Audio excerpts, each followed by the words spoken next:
चलिए dear learners, तो यहाँ से हम देखते हैं फोटो इलेक्ट्रिक इफेक्ट को। बहुत ही ईजी है, बिल्कुल आसान शब्दों में समझाऊंगा आपको, बिल्कुल ध्यान देना है यहाँ पे मैं क्या बता रहा हूँ आपको।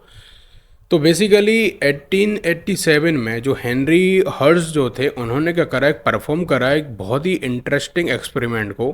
और इसमें इन्होंने ये करा कि इलेक्ट्रॉन को इन्होंने लिया और उनको क्या करा, जिसको हम कहें कि इलेक्ट्रिक करंट जो उससे क्रिएट करा उन्होंने। तो बेसिकली वो इस तरह से हुआ कि उसमें जो इलेक्ट्रॉन थे आपके, वो इजेक्टेड कराए इन्होंने। इजेक्टेड मतलब कि निकालना किसी भी चीज़ को कहीं से। तो इलेक्ट्रॉन को इन्होंने इजेक्ट कराया किससे, एक सर्टेन मेटल से, जैसा कि फॉर एग्जांपल पोटासियम वगैरह, रूबिडियम वगैरह, सीजियम वगैरह। तो इन सभी मेटल से क्या करा गया, इलेक्ट्रॉन को निकाले गए। अब वो कैसे निकाले गए हैं, तो वो बेसिकली उन पे एक्सपोज करी गई है ना, उन पे डाली गई क्या, एक बीम ऑफ लाइट, जो कि आपको फिगर 2.9 में भी देखी गई है। मैं आपको समझा देता हूँ, पहले फिगर 2.9 को समझ लेते हैं, फिर ये हमारे लिए हलवा हो जाएगा समझना। बेसिकली है क्या यहाँ पे कि इस तरह का ये आपकी ट्यूब है ना, और ये ट्यूब में क्या है, आपका वैक्यूम है ना, कोई भी मीडियम नहीं है, कोई भी गैस नहीं है, कुछ नहीं है, बस वैक्यूम है यहाँ पे। अब इस वैक्यूम में इधर एक डिटेक्टर लगा हुआ है बेसिकली, है ना। ये डिटेक्ट क्या करेगा, इलेक्ट्रॉन को। जैसे कोई इलेक्ट्रॉन आएगा यहाँ से मेटल की सीड से, तो वो इस पर डिटेक्ट होगा। और ये जो मेटल की सीड है वो क्या हो सकती है आपकी, जो यहाँ पे ऑप्शन दिए गए थे ना हमको, कौन कौन से थे, पोटासियम था, रूबिडियम और सीजियम, ये याद कर लेना है ना। उनमें से किसी एक मेटल को हम ले सकते हैं। तो जब इस तरह के हम मेटल को लेंगे, यहाँ पे उसकी सीट आप लोगे, तो ये कनेक्टेड होगी एक वायर के थ्रू यहाँ पे बैटरी के नेगेटिव टर्मिनल से, और यहाँ पे जो डिटेक्टर है वो कनेक्टेड होगा आपका पॉजिटिव टर्मिनल ऑफ बैटरी के, ठीक है। फिर यहाँ पे एक एमीटर होगा। एमीटर का काम होता है क्या करना, करंट को डिटेक्ट करना कि भाई साहब कितना क्या करंट आ रहा है वहाँ से, तो उसको ये डिटेक्ट करेगा। तो अब होगा इतना सा कि जब यहाँ पे एक बीम डाली जाएगी लाइट की, तो उस तरह से आएगी और यहाँ पे वो हिट करेगी। तो हिट करेगी तो यहाँ से एक इलेक्ट्रॉन निकलेगा, और ये इलेक्ट्रॉन क्या करेगा, इस पर डिटेक्ट, यहाँ पे डिटेक्टर पे जाके टकराएगा, जिससे कि एक फ्लो, यहाँ पे एक सर्किट कंप्लीट हो जाएगा, जिससे कि हमको डिफ्लेक्शन मिलेगा। तो अब ये यहाँ से क्या प्रूफ हो रहा है, यहाँ से ये प्रूफ हो रहा है कि जो लाइट जो आती है, तो वो क्या करती है, इलेक्ट्रॉन को निकाल देती है। तो इतना हमें प्रूफ हो रहा है। अब और भी प्रूफ होंगे, और भी चीज़ें होंगी, तो वो हम यहाँ पे पढ़ के समझते हैं क्या क्या है। देखिए, तो ये जो फेनोमेना था, इसको हम फोटो इलेक्ट्रिक इफेक्ट कहते हैं बेसिकली, ठीक है। और इसमें जो है कुछ ऑब्जर्वेशंस आपकी आई हैं, रिजल्ट इसके आए हैं। तो उनमें क्या क्या आया, सबसे पहला ये कि जो इलेक्ट्रॉन्स होते हैं आपके, वो इजेक्ट जब होते हैं, है ना, the electron are rejected from metal surface से आपके, एज सून एज, जैसे ही उन पे क्या होती है, जो बीम होती है लाइट की, वो स्ट्राइक करती है उनकी सरफेस को, ठीक है। वहीं जैसे बीम ऑफ लाइट स्ट्राइक करेगी, वैसे उस पर इलेक्ट्रॉन निकल जाएगा। There is no time lag between striking of light beam and ejection of electron from the metal surface. मतलब कि जब वहाँ से मेटल की सरफेस से वो इजेक्शन हो रहा होगा इलेक्ट्रॉन का, तो कोई भी लैग नहीं रहेगा। ऐसा नहीं रहेगा कि यार लाइट आ गई है ना, लाइट वहाँ पे चमक गई और फिर बहुत 1-2 मिनट बाद में, 1 सेकंड बाद में इलेक्ट्रॉन निकल रहा है। एज सुन एज वहाँ पे पड़ी, इलेक्ट्रॉन निकला, है ना, ये चीज़ होगी। दूसरी चीज क्या पता चली इससे, कि जो नंबर आपके निकल रहे हैं, ठीक है, जो नंबर ऑफ निकल रहे हैं इलेक्ट्रॉन, मतलब कितने वहां से नंबर निकलेंगे, इलेक्ट्रॉन जो निकलेंगे, वो डायरेक्टली प्रोपोर्शनल है किसके, इंटेंसिटी ऑफ ब्राइटनेस के। मतलब जितनी ज़्यादा चमकदार लाइट, उतने ज़्यादा ऑफ नंबर वहां से इलेक्ट्रॉन आपको निकलते हुए दिखेंगे, ठीक है। थर्ड ऑब्जर्वेशन क्या मिली, कि हर एक जो मेटल है, ठीक है, हर एक जो मेटल है उसका एक कैरेक्टरिस्टिक्स होता है कि वो मिनिमम फ्रिक्वेंसी पे ही निकालेगा। मतलब कि उतनी फ्रिक्वेंसी की लाइट वहाँ पे दोगे, तभी वहाँ से क्या होगा, वहाँ पे वो आपका निकलेगा, ठीक है। जिसी को हम कहते हैं आपकी क्या, थ्रेशोल्ड फ्रिक्वेंसी। मतलब उस फ्रिक्वेंसी के बाद ही कोई भी इजेक्शन होगा, नहीं तो वो नहीं होगा। तो बिलो विच जो है फोटो इलेक्ट्रिक आपका, आपको ऑब्जर्व नहीं होगा। तो ये जो फ्रिक्वेंसी है बेसिकली, ये जो है उस फ्रिक्वेंसी से क्या होगी आपकी, वैसे तो नॉर्मल जो फ्रिक्वेंसी, देखो क्या लिखा, एट जो है फ्रिक्वेंसी न्यू, जो कि ग्रेटर होगी उस थ्रेशोल्ड से। मतलब थ्रेशोल्ड जो आपकी है, तो उससे हमेशा ज़्यादा ही होना चाहिए, ठीक है। उससे बराबर होगी या उससे कम होगी तो आपका इजेक्शन नहीं होगा, ठीक है। तो इजेक्टेड जो इलेक्ट्रॉन होंगे वो आएंगे बाहर, और एक सर्टेन काइनेटिक एनर्जी के संग आएंगे। और सीधी सी बात है कि कोई भी चीज़ जो आपकी जब मोशन में होती है, तो वो काइनेटिक एनर्जी में रहती है ना, मतलब पोटेंशियल से वो काइनेटिक में आती है। तो अब यहाँ पे वो काइनेटिक एनर्जी अपने संग में होगा, मतलब जो इलेक्ट्रॉन वहाँ से इजेक्ट हो रहा है, तो उसके पास में काइनेटिक एनर्जी होगी अपनी। तो अभी जो काइनेटिक एनर्जी है इन सारे इलेक्ट्रॉन की, वो इंक्रीज हो जाएगी जैसे आप इंक्रीज करोगे फ्रीक्वेंसी ऑफ लाइट जो कि आप यूज़ कर रहे हो। बिल्कुल सिंपल सी बात यह है यार। पहली बात तो समझो क्या हो रहा है, जब हमने लाइट यहाँ से दी, तो एक जो प्रॉपर एक फ्रीक्वेंसी इसकी वो लेगा, तब जाके तो वहाँ से वो निकालेगा, जिसको हम कह रहे हैं कि यहाँ से थ्रेशोल्ड फ्रीक्वेंसी, पहली बात।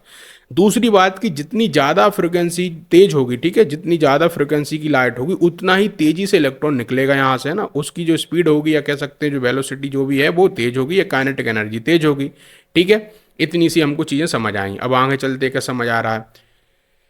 फिर जो अबव रिजल्ट्स हम could not be explain on the basis of laws of classical physics. तो वही क्लासिकल फिजिक्स के जो लॉज थे ना आपके कि भैया मोशन वाले हो गए या दुनिया भर के जो लॉज हो गए, तो उन सभी से तो हम इसको एक्सप्लेन नहीं कर पा रहे हैं, ठीक है, इस चीज़ को।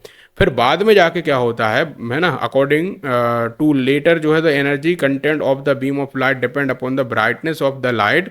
इन अदर वर्ड जो नंबर ऑफ इलेक्ट्रॉन्स आपके रिजेक्टेड हो रहे हैं, kinetic energy and kinetic energy assisted हो रही है, सो डिपेंड करेगी ब्राइटनेस ऑफ लाइट पे। And it is been observe that through the number, ठीक है, जो इलेक्ट्रॉन rejected does not depend upon the brightness of the light. अब बहुत ही इंपॉर्टेंट लाइन यहाँ पे आई, मैं आपको समझाता हूँ। देखो क्या था कि बाद में जो था ऐसा माना गया क्या कि जो एनर्जी कंटेंट है बीम ऑफ लाइट का डिपेंड करता है ब्राइटनेस ऑफ लाइट पे, ठीक है। अदर वर्ड में ऐसा कहें कि जो नंबर ऑफ इलेक्ट्रॉन रिजेक्टेड हो रहे हैं और जो काइनेटिक एनर्जी हो रही है वो सीधी सीधी एसोसिएटेड है कैसे उससे, जो कि उसकी ब्राइटनेस है, जितना की ब्राइटनेस होगी लाइट की, ठीक है। तो ऐसा ऑब्जर्व करा गया जो है क्या, ऐसा दो जो नंबर आपके आ रहे हैं क्या आपके इजेक्टेड इलेक्ट्रॉन के, does not depend upon the brightness of light, the kinetic energy of the ejected electron does not depend. देखिए मतलब पहले ऐसा मान रहे थे कि जितनी ब्राइटनेस उतना ज़्यादा हमारे इलेक्ट्रॉन निकल रहे हैं, लेकिन फिर पता चला कि नहीं यार ऐसा नहीं है, कि ब्राइटनेस से कोई लेना देना नहीं है उसकी, और काइनेटिक एनर्जी जो होती है और उसमें कोई भी लेना देना नहीं होता है ना। मतलब जो इलेक्ट्रॉन का निकलना है वो बीम ऑफ या जो लाइट हम इंटेंसिटी बता रहे हैं उससे कोई लेना देना नहीं है। फॉर एग्जाम्पल के लिए जैसे कि आपका जो रेड हम लाइट करते हैं, ठीक है, जिसकी फ्रिक्वेंसी होती कुछ इतनी, तो एनी ब्राइटनेस आप कर दो, है ना, रेड लाइट की कितनी ब्राइटनेस आप कर दो भाई साहब, तो वो जो होगा आपका, जैसे कि साइन करो एक पीस ऑफ पोटासियम मेटल पे 1 घंटे के लिए कर लो, लेकिन कोई भी फोटो इलेक्ट्रॉन आपको नहीं देखने को मिलेगा, ठीक है। समझे कि नहीं समझे, मतलब कि लाल जैसे है तो लाल रंग जो होता है उसकी जो फ्रिक्वेंसी होती है वो क्या होती है आपकी, देखो तो बहुत ज़्यादा है ना, कितनी 4.3 इंटू से लेके आपकी 4.6 तक है, 10⁻14 हार्स तक की, ठीक है। लेकिन क्या है कि इसकी जो ब्राइटनेस कितनी तेज कर लो आप, है ना, रेड लाइट की, वो आपका क्या नहीं करेगी, उस इजेक्शन नहीं कराएगी इलेक्ट्रॉन का। ये चीज़ समझ आई। फिर ऐसी और क्या समझ आया कि यदि हम कम भी रख लेंगे, है ना, and as soon as even a very big yellow light भी हम रख लें, ठीक है, बिग येलो लाइट भी रख ली जिसकी फ्रिक्वेंसी 5.1 और 5.2 इतनी इतनी है, तो वो शाइन कराएं हम पोटासियम मेटल पे, तो फोटो इलेक्ट्रॉनिक इफेक्ट आपको दिखेगा। तो यहाँ पे जो थ्रेशोल्ड फ्रिक्वेंसी है जो कि म्यू नॉट हम जो कह रहे हैं न्यू नॉट करके या म्यू ओ करके, तो फॉर पोटासियम मेटल की कितनी है 5.0 इंटू 10⁻14 हार्स, मतलब कितनी थ्रेशोल्ड फ्रिक्वेंसी लगेगी। समझे कि नहीं समझे बात को। फिर आगे देखो कि आइंस्टीन ने क्या करा 1905 में, फिर एक एबल करने में इस चीज़ को सफल हो पाए एक्सप्लेन करने में कि जो फोटो इलेक्ट्रिक इफेक्ट होता है उसमें उन्होंने प्लैंक जो क्वांटम थ्योरी थी उसका भी यूज़ करा, और जो इलेक्ट्रोमैग्नेटिक रेडिएशन की जो उन्होंने दी थी उसको स्टार्टिंग पॉइंट मान के उन्होंने करा। मतलब अभी आपने जो फोटो इलेक्ट्रिक इफेक्ट है वो समझ तो गए हैं ऐसा ऐसा हो रहा है, पर ऐसा क्यों हो रहा है वो अभी तक आप नहीं समझे ना। वाई वाला आंसर हमारा हमको अभी नहीं मिला है, हमको बस दिख तो रहा है कि भैया ऐसा हो रहा है वैसा हो रहा है, बट हमें क्लियरिटी कुछ अभी नहीं आई है कि फोटो इलेक्ट्रिक इफेक्ट हो क्यों रहा है, ठीक है।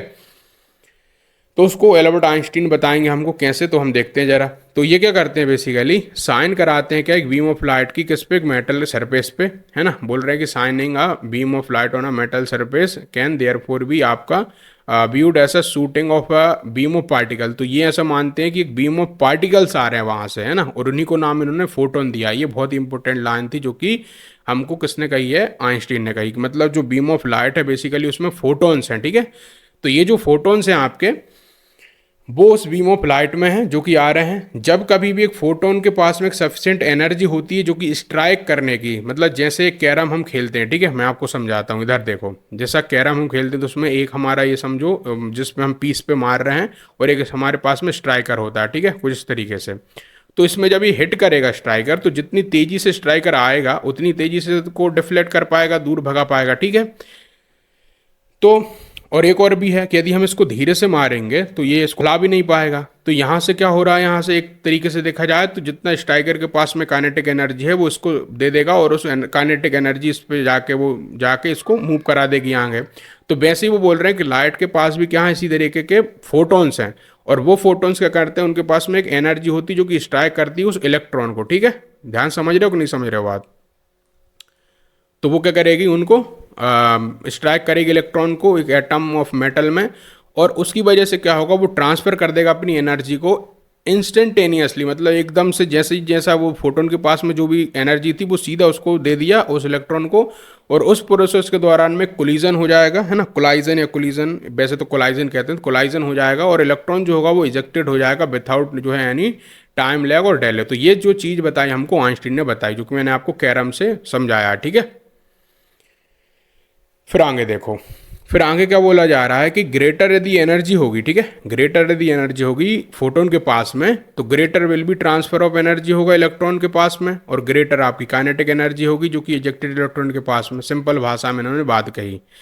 इन अदर वर्ड, दूसरे शब्दों में देखें तो काइनेटिक एनर्जी जो होती है किसी भी इजेक्टेड इलेक्ट्रॉन की, ध्यान से सुनना मैंने क्या कहा, जो काइनेटिक एनर्जी होती है किसी भी इजेक्टेड इलेक्ट्रॉन की, वो डायरेक्टली हम कह सकते हैं प्रोपोर्शनल हो रही है किसके, जो कि फ्रिक्वेंसी है उस इलेक्ट्रोमैग्नेटिक रेडिएशन की, ठीक है, समझे। मतलब कि सिंपल सी बात यह है कि जो काइनेटिक एनर्जी है, ठीक है, काइनेटिक एनर्जी जो है वो डायरेक्टली प्रोपोर्शनल है किसके, जो फ्रिक्वेंसी है उसका, ठीक है। फ्रिक्वेंसी किसकी, उस क्या बोलते हैं इसको यार, इलेक्ट्रोमैग्नेटिक रेडिएशन, है ना, थोड़ा सा फंबल कर देता हूँ मैं बीच बीच में, सॉरी यार, है ना। तो अब बोल रहा है जो स्ट्राइकिंग फोटोन है आपके, उनके पास में एनर्जी इक्वल है किसके बराबर है, एच बी के बराबर है। अभी तो हमने प्लैंक कांस्टेंट में पढ़ा था ये, मैं फिर से आपको रिप्रेजेंट करके बताता हूँ। प्लैंक कांस्टेंट ने क्या बताया था कि जो एनर्जी है वो क्या है आपकी, एच म्यू है। तो यहाँ से हम कह सकते हैं कि जो एनर्जी है वो एच म्यू है। तो अब हम उसी को रिलेट करेंगे काइनेटिक एनर्जी से, कैसे आप देखिए जरा, ठीक है। और जो मिनिमम एनर्जी हम कह रहे हैं, तो वो मिनिमम एनर्जी को हम एच म्यू जो नोट कर देंगे उसका, मतलब कि एच जो म्यू था बस उसमें हमने ये थ्रेशोल्ड वाला बता दिया भैया, ये वाली एनर्जी, ठीक है। एक तरीके से वर्क फंक्शन है उसका, ठीक है, टेबल 2.2 में देखेंगे हम अभी। तो होगा ये कि जो डिफरेंस आपकी आएगी, ठीक है, एनर्जी में, एक है एच वी और एच जो वी बोल रहा हूँ, एच न्यू और एच न्यू नोट करके, ये ट्रांसफर ऐसा काइनेटिक एनर्जी है ना, वही तो काइनेटिक एनर्जी है फोटो इलेक्ट्रॉन की। तो यहाँ से हम क्या कर सकते हैं, कंजर्वेशन ऑफ एनर्जी का प्रिंसिपल लगा के हम ये कह सकते हैं कि जो काइनेटिक एनर्जी है भाई साहब, जो इजेक्टेड इलेक्ट्रॉन की, वो इस तरीके से हम इक्वेशन में लिख सकते हैं। कैसे कि जो टोटल एनर्जी है वो बेसिकली क्या है, तो आपका वो इस तरीके से हम उसको रिप्रेजेंट कर सकते हैं। अब ये जो आए हैं आपके, वो कहाँ से आ गए, कैसे आ गए, वो आपको मैं समझाता हूँ जरा। देखिए इसकी डेरिवेशन बहुत ही इजी है, मैं आपको समझाता हूँ। ये बेसिकली ऐसे आया है, तो ये बेसिकली बहुत ही इजी वे में आपको मैं बताऊँ तो आपको ये तो पता है कि काइनेटिक एनर्जी का जो फॉर्मूला होता है वो क्या होता है, हाफ एम भी का स्क्वायर होता है। मतलब यहाँ पे मास होता है आपका एम से मतलब, और मास किसका, आपका इलेक्ट्रॉन का हो जाएगा ई से, वी आपकी वेलोसिटी हो जाएगी और उसका स्क्वायर, तो हाफ एम बी स्क्वायर करके होता है। ये तो आपको पता ही है काइनेटिक एनर्जी का। अब हमने यहाँ पे क्या लिखा था कि जो एच भी माइनस का एच वी म्यू नोट है, मतलब ये आपका देखो, इसको मैं भी बोल देता हूँ, ये न्यू है ना, बोलने में दिक्कत आती है तो इसको मैं भी बोल देता हूँ, बट ये न्यू है। न्यू से मतलब है कि आपका फ्रिक्वेंसी। तो ये डिफरेंस ही तो बेसिकली एनर्जी था, और एनर्जी किसके बराबर है, हाफ एम बी स्क्वायर के बराबर है, काइनेटिक एनर्जी के बराबर है, ठीक है। तो वही तो हमने यहाँ पे लिखा है। तो उसी चीज़ को यदि हम ऐसे भी लिख सकते हैं कि ये वाली चीज़ को इधर में ले जाऊंगा तो वो माइनस ही में आएगी, तो इधर ले गया तो प्लस में आ गई, और ये सिंपली हमारा यही है क्या, half m b e square, बस सिंपल सा है। अब यहाँ पे ये एम ई क्या है आपका, तो वो मास है किसका, इलेक्ट्रॉन का, वी आपकी वेलोसिटी है जो कि एसोसिएट होगी वो जो इजेक्ट कर रहा है इलेक्ट्रॉन आपका, ठीक है। लास्टली जो मोर इंटेंस आपकी बीम होगी लाइट की, उसमें कंजिस्ट होंगे लार्जर नंबर ऑफ फोटॉन्स, ठीक है। और कंसिक्वेंटली क्या करेंगे, जो नंबर ऑफ इलेक्ट्रॉन इजेक्टेड होंगे वो लार्जर हो जाएंगे compare to that of the experiment in which a beam of a weaker intensity of light is implode. समझ गए कि नहीं समझे बात। ये कह रहा है कुल मिला के कि यहाँ पे क्या होगा, बेसिकली जो आप फ्रिक्वेंसी की या जो आप इंटेंसिटी की लाइट यूज कर रहे हैं तो उसमें उतने ज़्यादा क्या होने चाहिए, फोटोन होने चाहिए, ठीक है। और वो फोटोन उतनी तेज़ी से आने चाहिए। बस इतनी सी बात थी यहाँ पे। अब हम देखेंगे dual behaviour of electromagnetic radiation. अब dual behaviour of electromagnetic radiation को हम समझेंगे क्या था क्या नहीं था। अभी ये आपको समझ आ गया होगा फोटो इलेक्ट्रिक इफेक्ट वाला, ठीक है। क्लियर है यहाँ तक, आगे बढ़े चलो।